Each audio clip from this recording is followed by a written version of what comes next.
Hello everyone, welcome to Roma Theory. Quite a few things to go through today, so if you're ready, smash the like button. First of all, polite manners. How's everybody doing today? New day, new life. Let me know how your day went, how your day started if you're in the States, how your sleep is going if you're in Australia. But yeah, so we've got a few things to talk about regarding the transfer window. Important things, because Ndicka is done. Ndicka is going to be number two signing of this summer window. Very, very important because we've secured that starting defender. And today we're going to talk about him, his medical checkups coming soon, how and what made us buy him instead of Milan. So we're going to get into that. Then we're also going to speak about a few more updates on Scamacca and Frattesi together. Roman boys linked back with the team they support. And then I'm also going to end the stream by speaking about difficulties which we have encountered in selling players. Because it's not a surprise that we are having a lot of difficulties in trying to get that 30 million capital gain. Because it would be a lie for me to say that it's an easy job, but we'll get into why it's a hard job in a second. But I think it's only fair to start with Ndicka, because Ndicka is I gotta be careful when I say his name, because it's not DICKA, it's Ndicka. He's gonna be the second signing of this summer. He's most probably gonna replace Roger Ibanez. He's coming from Eintracht Frankfurt. It's a 5-year deal, so it's a pretty long deal. So we're linked with Ndicka for quite a long while. 5 years is a lot, and yeah, we've anticipated the other teams which are onto him, because we talked about how we were very close in ending Ndicka, but then in the last few minutes of us trying to finalize everything, Milan quite rudely bumped their way in the deal and tried to hijack it. But at the end of the day, Ndicka said no to Milan, and he kind of kept his promise. And his agent played a big part in this, because his agent actually got quite irritated at Milan bumping in and tried to hijack the deal. So his agent always followed the Roma path. His agent has always been, after that picture they took with Mourinho, they've always been, right, no, you're going to Roma. I don't care what you want to do. You're going to join for this team, because they are the team which have shown more interest. And yeah, Ndicka kind of kept his promise, and is going to be the second signing of this summer window. Great signing. His medical checkups are going to happen in these next couple of days. Some people say Wednesday, some people say Thursday. I think it depends on whether he is, because you know how there's an international break right now. I think it depends if he got a call up from the Ivory Coast team. To be fair, I don't know if he did. But if anyone knows, if anybody is from Ivory Coast, if you could tell us if he got a call up for his national team. If he didn't get a call up for his national team, I reckon he can get his medical checkups done even tomorrow. But it depends on the timing. So I'm not massively worried about that. I think the official statement, just like the one we've seen yesterday over war, will come in these next couple of days. I think by the end of the week we can have the official statement, the official confirmation. You know what? You know why this is a great signing? First of all, because he's a free agent. And second of all, because I'm going to shock everyone here. Ndicka is younger than Ibanez. That is something which I discovered 3 minutes before going live today. I was convinced Ibanez was younger than Ndicka, but I got proven wrong. Ndicka is 1 year younger than Ibanez, and that's important, because we got a 23-year-old who's a big defender on a free. That's not something, you gotta give respect here to I think that why you gotta give respect here, which is one of the reasons why he's chosen us at the end of the day over Milan, is because we have shown interest in Ndicka for quite a few months now. And I think that has been the crucial decision of why he's picked us over Milan. Because if a team shows interest in you for the past 3 months, it truly shows to Ndicka that we really want him. He is 1 year younger than Ibanez. He's 23 years old. He's physical, left-footed. We've said this the last time we spoke about him. This season in the Bundesliga, he conceded 0 goals because of kind of unforced errors. And if you ask me, I think it's an improvement from Ibanez. Because at least we're not going to lose derbies this season. Yeah, I probably should have never said that. But yeah, you see what I mean? At least Ibanez is not playing derbies this season. But I think it's an improvement when it comes to age, and especially because we got someone who's 23 years old on a free transfer. And don't get me wrong, this time, it's not like some people say, some people, I've already seen haters go, oh, well, we bought Awar because Awar is a broken player who nobody wanted to sign. This time, that argument, which haters could make, is an invalid argument. Because Ndicka was followed by pretty much every big club in Europe. And we managed to get him on a free. We managed to get a 23-year-old defender on a free when the competition was pretty high. Milan were on him, United were on him, Liverpool were on him, and Barcelona were on him. And what I just said about Awar is, it doesn't piss me off because I don't care, but I hate when people speak before seeing it happen. Calling Awar a flop before actually seeing him play for Roma is just disgusting. And because I bet you one thing, if Awar had signed for a team like Arsenal, every single football Instagram page would have gone, incredible signing for Arsenal, incredible talent, one of the best talents. He was considered one of the best talents by the FIFA Association 3 years ago when he reached this peak at Olympique Lyon. Incredible signing for Arsenal. Awar signed for Roma. All I've seen from people who hate Roma is he's a broken player. Nobody wanted him.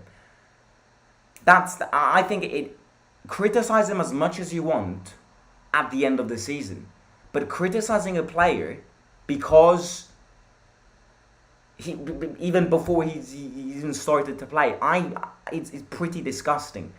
So that's the. I mean, compared to Ibanez, I think it's a step up. Question to everyone here is: who would be a bigger player, Ndicka or Ibanez? Actually, no. Let me rephrase this question. Would replacing Ibanez with Ndicka be a step up? Would it be an improvement? Yes or no in the chat, because I think it's something very important to consider. So yeah, he's gonna come, second signing of the summer window.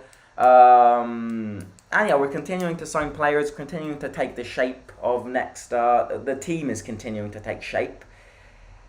Players have to sell, and this is what I'm gonna get into right now. We are having difficulties in selling players.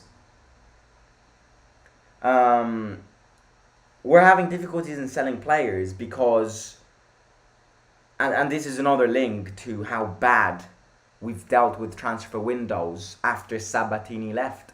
Sabatini was a master at transfer windows. Then after Sabatini, we got Monchi, who basically brought us into ruins. And now we have Thiago Pinto, who's trying to recollect and rebuild, but at the same time making some mistakes as well. We're having difficulties in selling players because when you sell a player, you need to make a capital gain from it. An example, if we buy a player for 50 million, we can't sell that player for less than 16 million actually. To say that we made a good capital gain. Otherwise, if we buy a player for 14 million and resell him for 4 million, there's no point in selling him. And this is the reason why we are having so many difficulties in selling players and making that 30 million capital gain by the 30th of June. Because we've signed the settlement agreement from UEFA following the FFP sanctions, which say that we have to make a 30 million capital gain by the 30th of June. And look, surprise, surprise, we have come across a lot of obstacles. Because, not much Ibanez, because Ibanez we bought for nothing from Atalanta. So I do think Ibanez is worth quite a lot of money, but selling Ibanez would mean making a capital gain. Because we bought Ibanez from Atalanta for I think 8 million, and we're definitely going to sell him for higher than that. So selling Ibanez is a capital gain. But you look at all the other players which we want to sell, and you look at the difficulties that we are having to sell those players. You look at Kluivert, you look at Carles Perez. We'll get into. I see some questions on VR in the chat. I'm going to answer VR because it's an interesting topic in a second. Kluivert, Carles Perez, Reynolds is another one. Shomurodov is another one. Viña is another one. And you look at the price we paid for these players, and of course, we encounter difficulties when it comes to selling them, because it's impossible to make capital gains. When you spend 14 million for Shomurodov, and now he's a team who plays for a team who who got relegated and did nothing in that team, how do we sell Shomurodov for more than 14 million? No, somebody please explain to me. Because, it's very easy to go, oh yeah, we got to sell him. Yeah, let's just sell all of these players. Yeah, we got to sell these players though. How on earth do we sell Shomurodov for more than 14 million euros? And that is a player which it's impossible to make a capital gain from, because other clubs are not as stupid as we've been in these past years. So if we spend 14 million on Shomurodov, in fact, no, 18 million on Shomurodov, may I correct myself? We spent 18 million on Shomurodov, 14 million on Viña, Kluivert I can't remember because it was ages ago, Carles Perez can't remember, but let's just focus on Shomurodov and Viña, two players which we all agree have to be sold this summer. We bought the Uzbekistan Dynamite for 18 million euros, and we bought Viña from the Brazilian League for 14 million euros.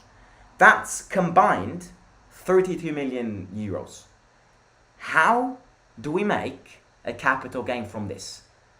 It's impossible. It is impossible because no team is stupid enough to spend more than 18 million or more than 14 million respectively to sign these two players. Because we've been so dumb in the past when it comes to buying these players.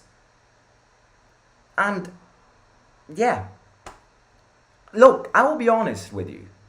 There were some aspects of these FFP sanctions which, as a Roma fan, I have to be honest with you, we fully deserve. Because when we're so cretins to spend this big amount of money to sign these players, then I would not be surprised if UEFA targets us for FFP. So some of these FFP sanctions are fully deserved, because it actually makes us acknowledge the mistakes which we've made. So now, what happens? Now that we can't sell Shomurodov, we can't sell Viña, we have to sacrifice another big player now that Tammy got injured. So we can all agree that Ibanez is going to leave, now, especially now that we signed Ndicka. We've basically signed Ndicka. And I reckon the other player which will be sacrificed is going to be Spinazzola. So I think the two players which will leave this summer are going to be Ibanez and Spina.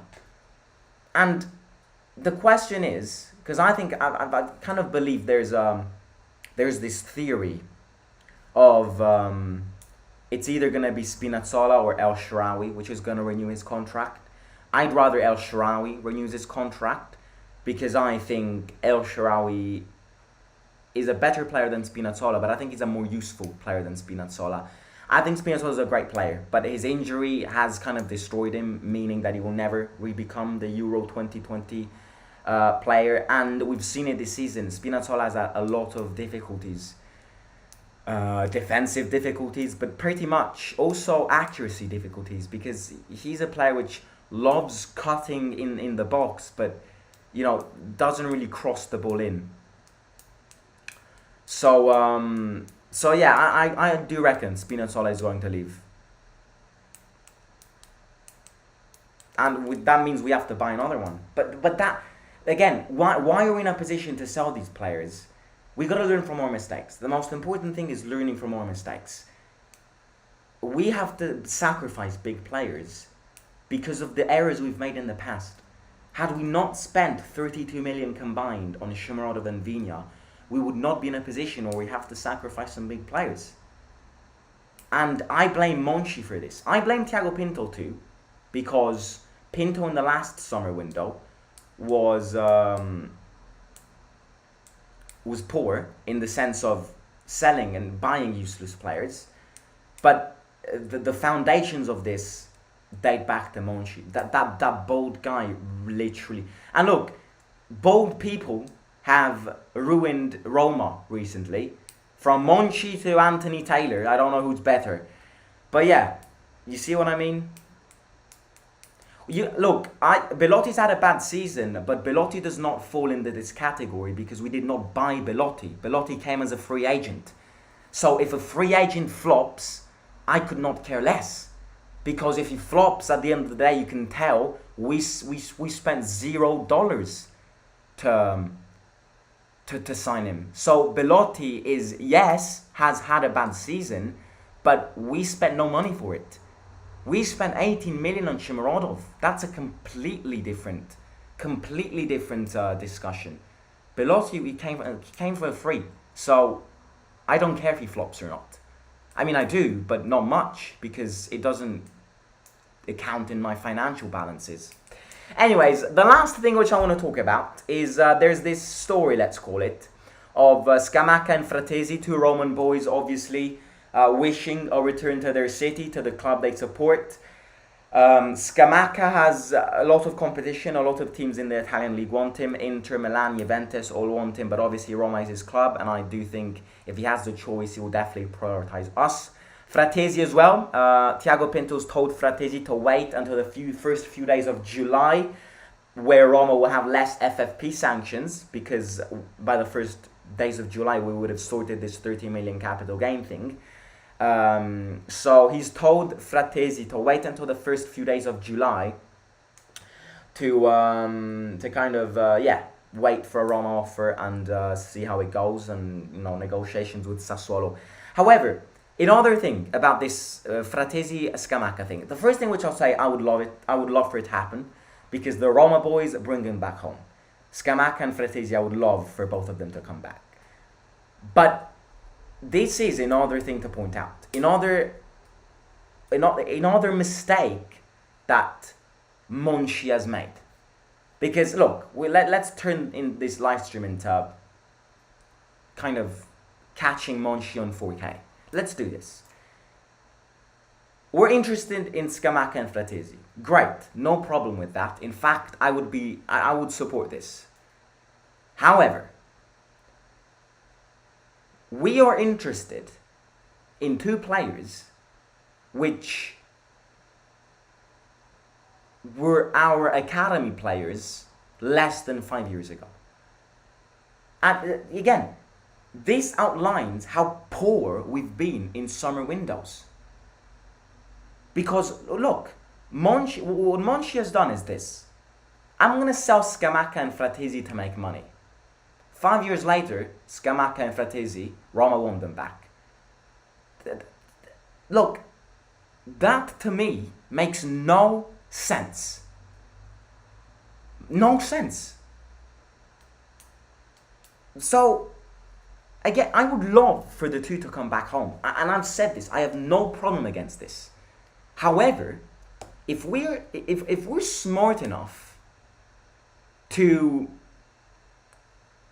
If he's smart enough, if we, in fact, us people, us fans, are smart enough to catch the errors we've made, we should never be interested in Scamacca and Frattesi, because they were two Roma players less than 5 years ago. And now, after we've sold them, in fact, no, Monchi sold them, after Monchi sold them, 5 years later, we want them back. However, now that we want them back, we need to spend way more money on them. When 5 years ago, we could have just promoted them from the academy team. Something which I will never understand about that man. That man was a psychopath. That man destroyed this team. But yeah, speaking about Scamacca and Frattesi, I would love for it to happen, because I think the Roma boys, and they deserve to. Yeah, I just want it back. But yeah, that's something which has to be said, because yeah, that's just something which I had to point out. Villar, let's speak a bit about Villar. By the way, there's quite a lot of you in, so please, if you haven't already, smash that like button. Smash the like button for Ndicka to welcome in Rome. I want to keep Villar as well. I agree. I want to keep Villar because, look, if I have to sell Villar for 8 million or keep Villar, I would keep Villar. Grow Villar. Villar's got a lot of potentials. And people who've been following Roma since Fonseca truly knows this. You know, I am not, by any means, don't catch me out on this. I am not comparing Villar to Pedri. No, I'm not doing that. But Villar is a very similar player to Pedri when it comes to technique and ball control. Mourinho doesn't like Villar because Mourinho doesn't like the way Villar plays because he's more of a, you know, keeping the ball majestic player than slide tackling and being aggressive, which I truly understand. You know, every manager has its own picks. But I want to keep Villar for a simple reason being, if I have to sell him for 8 million or keep him, I would keep him because he's worth more than 8 million. He truly is. But people now say that he's not worth more than 8 million because he's barely ever played and we've not given him a chance. So instead of losing a player for 8 million euros who's got a lot of potentials and could turn out to be a very important player, why not keep him? This links back to Scamacca and Frattesi. I would not be surprised if we sell him for 8 million and then in 5 years' time we want him back. Instead of doing all of this weird black market exchange, just keep him, grow him, and, you know, Jose doesn't like him, but who knows, maybe the next manager likes him in a couple of years.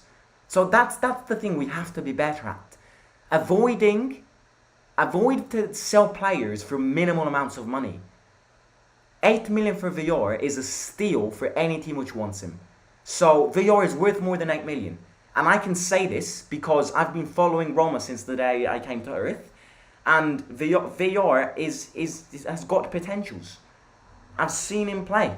And I want to see more of Villar. So I don't want Villar to go. I mean, look, if an offer comes, a big offer comes, obviously yes. Because I want the money. But if I have to sell him for 7-8 million, no, not a chance. I'm keeping him. But yeah, again, he said he wants to be given another chance, and he respects Mourinho. He said that he respects Mourinho and that he's obviously a great manager. And yeah, that's something which. So yeah, that's something which I'll say. Right, let me read some comments, and then I'll end the stream. I really hope Pinto can make progress soon in selling. Yeah, definitely. Villar wants to stay, and I think he should. I agree. Keep Villar, to be honest, says Totti Lopez 10. Would be pretty cool to have 5 Romans on the squad: Lorenzo, Zalewski, Bove, Frattesi, and Scamacca. I agree with that. I want Frattesi and Scamacca. I truly want them. 7, have you seen the video of the Italian comic, don't know his name or the TV show going around Napoli years ago asking old folks if they take Nkulu for 10 million? No, never heard of that video. I'll search it up. Forza Roma, Lazio merda. No doubt Ndicka's a huge signing. Simo, why do you say Belotti stays 100% next year? Or his wages so high that he can't be sold for it? Because we triggered the extension. He's staying next season. He's staying next season, and his wages just dropped. So yeah, we've triggered the option. And I think it's not us who triggered the option. It's his appearances, the number of appearances he had this season, which kind of automatically triggered his extension. Do you live in Rome? Yes, I do. Massive improvement in Ibanez. Now let's bolster the midfield. We need ball carriers and creative mids. We cannot rely on Matic, Bove, and Brian to supply an attack. I think striker is the priority now, and then the mid, box-to-box mid.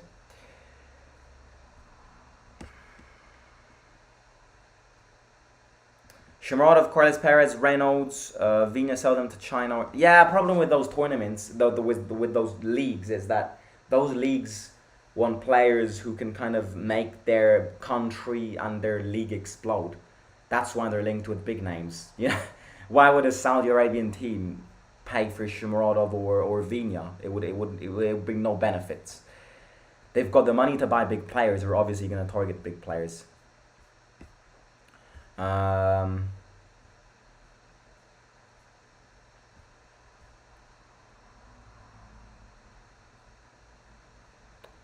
you follow Scamacca? Do you want selfish guy who does not do much but still can ruin the match? Yes, I want Scamacca.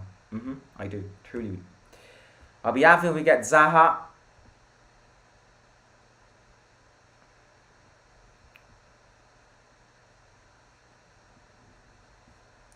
VR acts as his prime Xavi. But can't he be sold? He can be sold, but nobody wants him, in all fairness. After having scored, what? 0 goals in the Serie A. Nobody wants him.